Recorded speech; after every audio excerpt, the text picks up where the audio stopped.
Hello students, welcome to this channel. Students, हम लोग application of derivative में rate of change of quantities NCERT exercise 6.1 का question number 8 बना रहे हैं। तो आइए स्टार्ट करें। A balloon which always remains spherical. Balloon कैसा होता है? स्फेरिकल होता है, लेकिन पंपकिन जैसा भी बैलून होता है। खैर छोड़िए, यहाँ लिखा हुआ है स्फेरिकल, तो स्फेरिकल की बात होगी। ऑन इन्फ्लेशन मतलब हवा फुलाने पर, इन्फ्लेशन माने हवा भरने पर वह स्फेरिकल होता है। Is being inflated by pumping in 900 cubic cm of gas per second. चलिए कोई बात नहीं। Find the rate at which the radius of the balloon is increases when radius equal to 15 cm। तो क्वेश्चन क्या कह रहा है?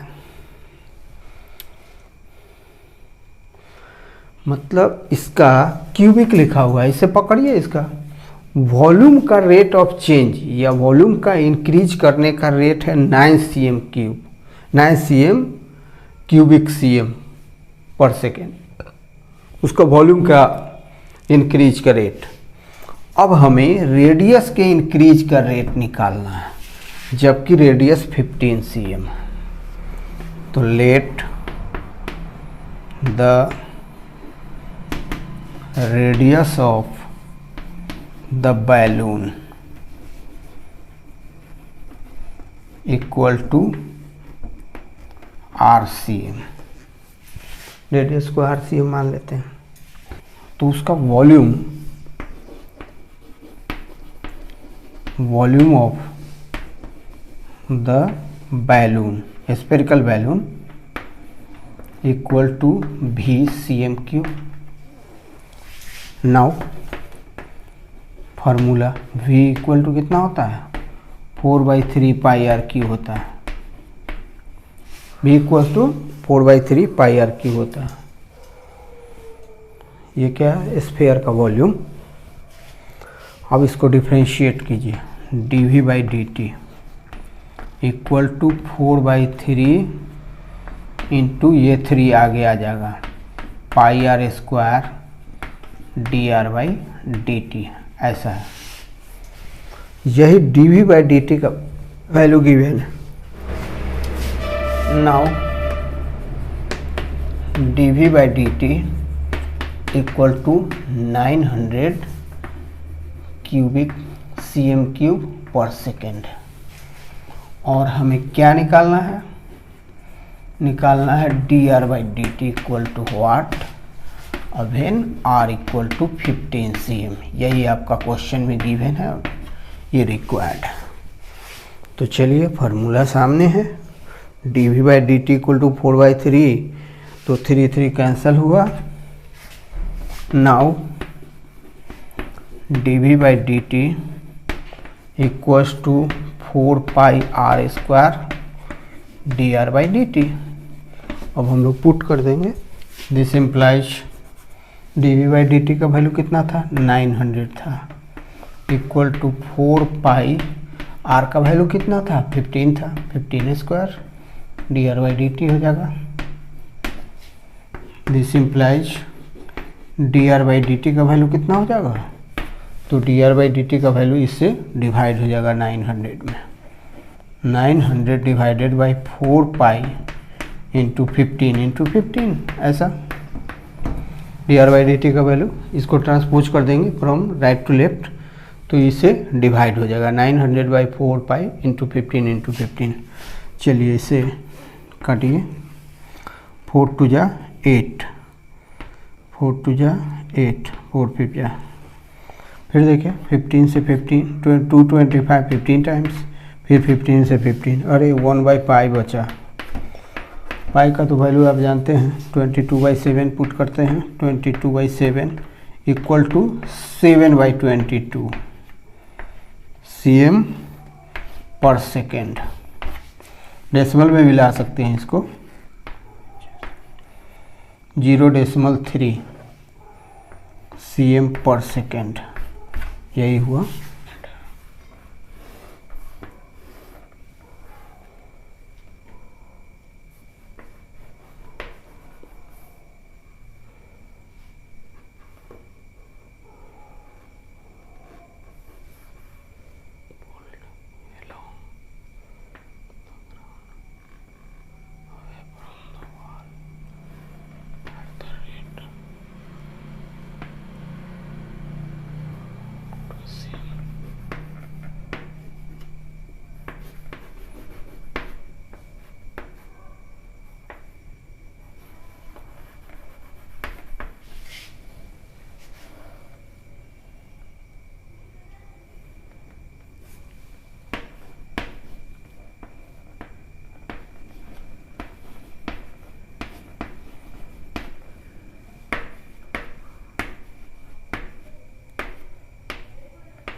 तो नेक्स्ट क्वेश्चन है हमारा क्वेश्चन नंबर 10 कि हम पढ़कर सुनाते हैं।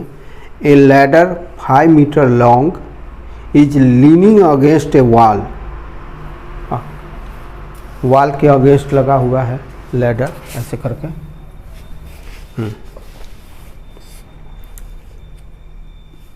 The bottom of the ladder is pulled along the ground. Bottom जो है लैडर का pulled along the ground away from the wall, wall से दूरी पर है, at the rate of 2 cm per second. मतलब लैडर का जो निचला हिस्सा है वह दीवार से 2 cm पर सेकेंड के रेट से दूर जा रहा है। जैसे सपोज करें कि ऐसे करके लैडर लगा हुआ है, तो निचला हिस्सा जब दूर हटेगा तो ऊपरी हिस्सा नीचे डाउन होगा। तो वही लिखा हुआ है कि निचला हिस्सा dx/dt मतलब 2 cm पर सेकेंड के रेट से दूर जा रहा है दीवार से। तो ऊपरी हिस्सा नीचे की ओर आ रहा है, मतलब हाइट जो है सो वह घट रहा है। तो length of the ladder 5 metre given है। तो देखेंगे आप question. A ladder 5 metre long is leaning against a wall. The bottom of the ladder is pulled along the ground away from the wall at the rate of 2 cm per second. How fast is its height on the wall decreasing when the foot of the ladder is 4 metre away from the wall. तो यहाँ पर देखेंगे और समझने की कोशिश करेंगे। Try to understand what the question ask, what is the requirement of the question. Let us suppose this is a ladder as it is leaning against a wall, as its bottom of the ladder is going away from the wall. Wall से दूर जा रहा है, देख रहे हैं, wall से इसका निचला हिस्सा दूर जा रहा है, तो इसका ऊपरी हिस्सा नीचे की ओर आ रहा है, मीन्स इसका हाइट जो है सो वह डिक्रीज कर रहा है। और किस रेट से इसका निचला हिस्सा दूर जा रहा है? 2 cm पर सेकेंड के रेट से। तो जब 4 मीटर है, जब इसका निचला हिस्सा 4 मीटर अवे फ्रॉम वॉल है, दीवार से दूर है, उस समय हमें क्या निकालना है? इसके हाइट की डिक्रीज होने का रेट निकालना है। तो क्वेश्चन समझ में आ गया होगा। Let AC is the ladder,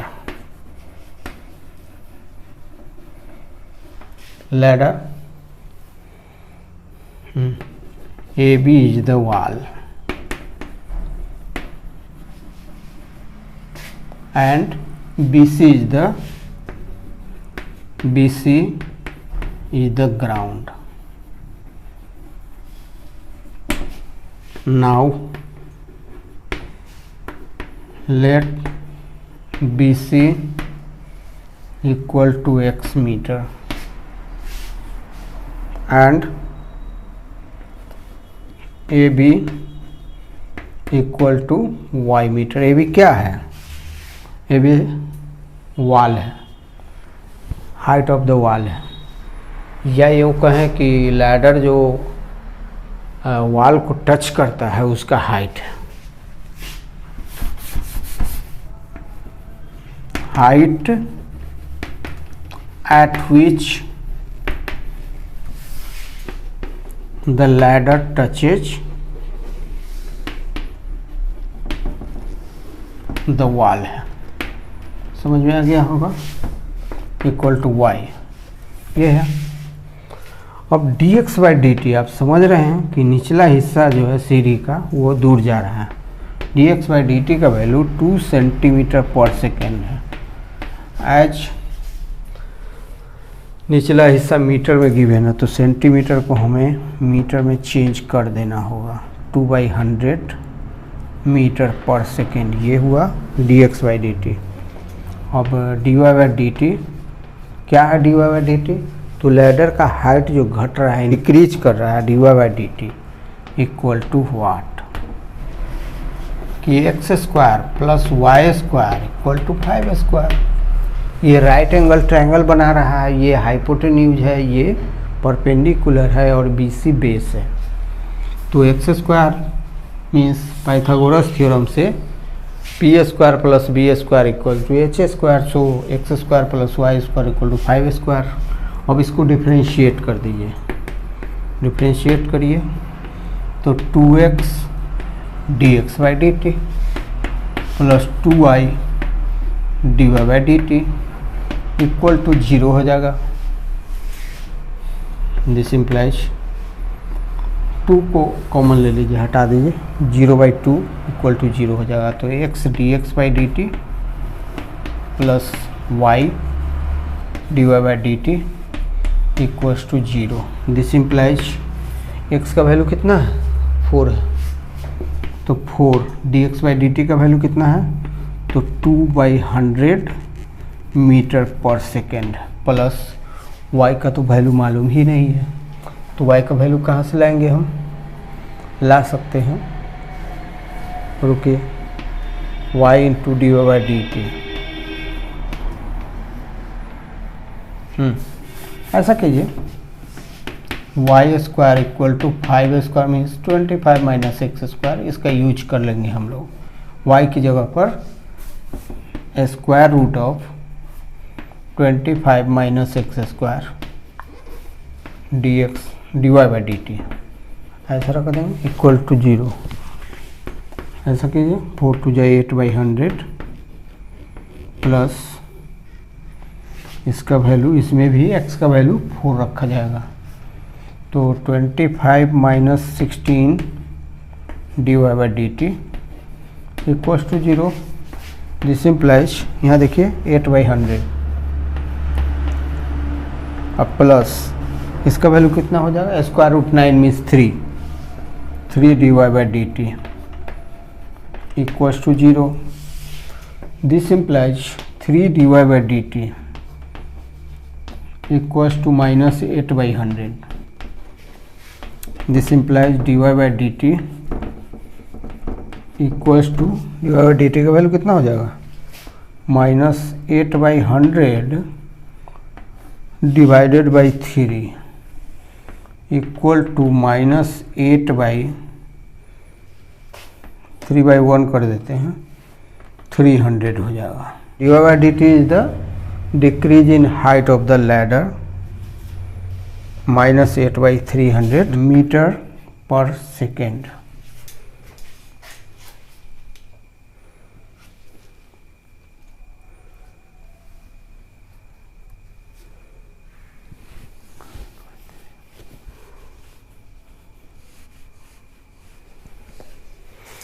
अब इसको मीटर से सेंटीमीटर में आप चेंज कर सकते हैं। dy by D t equal to, आप इसको मीटर से सेंटीमीटर में चेंज कर सकते हैं। कैसे चेंज करेंगे, 8/300 इंटू, तो 1 मीटर इक्वल्स टू 100 cm, ये आप जानते हैं, आपने बचपन में पढ़ा है इसको।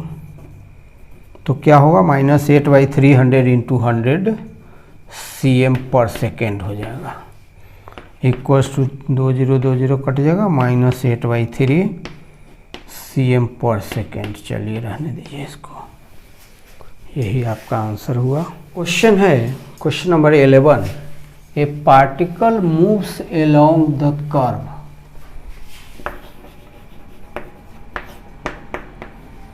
कोई कर्व है, उसी के अलोंग एक पार्टिकल मूव कर रहा है। कर्व का इक्वेशन है 6y equal to x³ plus 2, ये कार्टेशियन इक्वेशन है। Find the points on the curve at which the y coordinate, कोई पॉइंट है P, इसका x coordinate y coordinate, y coordinate is changing 8 times as fast as the x coordinate.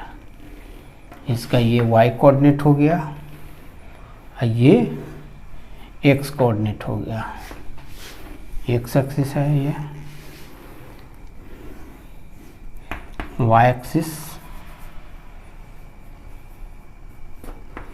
O x axis suppose करते हैं PM। तो let us suppose this is the curve का equation है। Equation of the curve is 6y equal to x cube plus 2। The equation of the curve is 6y equal to x cube plus 2। let P is a point on the curve. Let the coordinates of P are x and y. X is the x coordinate and y is the y coordinate. According to the question, y coordinate is changing. यहाँ ध्यान देना है बच्चों, y coordinate is changing 8 times as fast as the x coordinate. That is dy by dt equals to 8 into dx by dt। ये आपका given है और y 6y equal to x cube plus 2 यह भी गिवन है। आपको क्या निकालने हैं? पॉइंट्स निकालने हैं, एक्स और वाई का वैल्यू निकालना है। X equal to what as well as y equal to what. X is the x coordinate, y is the y coordinate. Both are required, both are required. This is the given condition.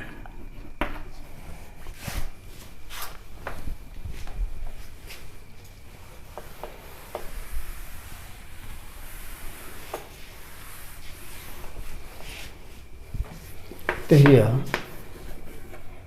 6y equal to x cube plus 2, differentiating both sides with respect to t, we have 6 into dy by dt equal to 3x square dx by dt। after differentiating ये होगा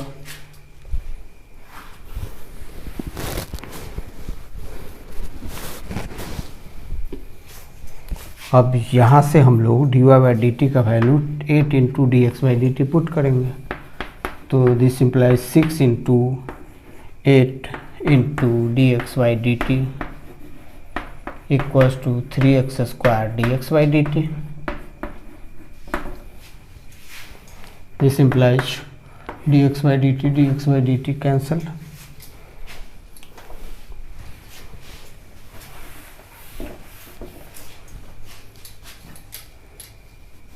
So 3x square equals to 6 into 8, 3 से 6 को उड़ाएंगे 2, x square equal to 8 to the 16।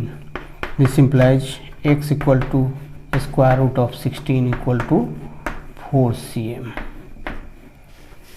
4 not cm, 4 unit, x equal to 4 unit, then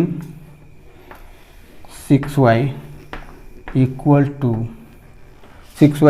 to x cube plus 2, that is 4 cube plus 2 equals to 64 plus 2 equal to 66। this implies y equal to 66 by 6 equal to 11। तो आपने क्या देखा? तो coordinates of the points on the curve are coordinate each क्या है? X Y equivalent का चिन्ह देंगे बच्चों। 3 चिन्ह का मतलब क्या होता है? इक्विवेलेंट मतलब इक्वल इन ऑल रिस्पेक्ट। तो कोऑर्डिनेट के केस में इसका इस्तेमाल होता है। कितना हो जाएगा? 4 11। This is the point on the curve.